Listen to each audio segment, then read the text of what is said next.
வணக்கம். இன்னைக்கு உருளைக்கிழங்கு உளுந்து போண்டா எப்படி செய்யலாம்னு பார்க்கலாம். அதுக்கு 150 கிராம் அளவுக்கு உளுந்தை நான் அரை மணி நேரம் ஊற வச்சிருக்கேன். 2 தேங்காய் பீசஸ் தான் நான் இந்த மாதிரி பொடியா கட் பண்ணி வச்சிருக்கேன். 4 பச்சை மிளகாய் பொடியா கட் பண்ணது, 20 மிளகு வச்சிருக்கேன்.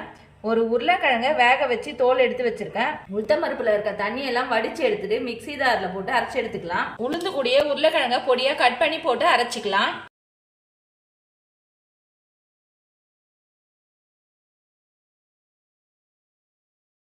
அரைச்சதை ஒரு பாத்திரத்துக்கு மாத்திக்கிறேன். தேவையான அளவுக்கு சால்ட் சேர்த்துக்கிறேன்.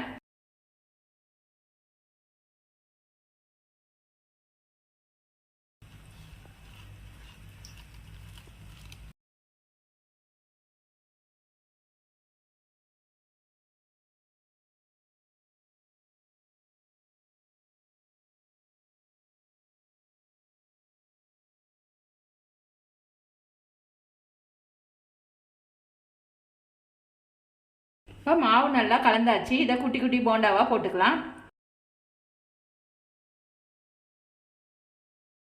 நீங்க ஒரு பவுல்ல தண்ணியை தொட்டுட்டு போடுங்க. கோல்டன் ப்ரௌன் ஆன பிறகு எடுத்துடலாம்.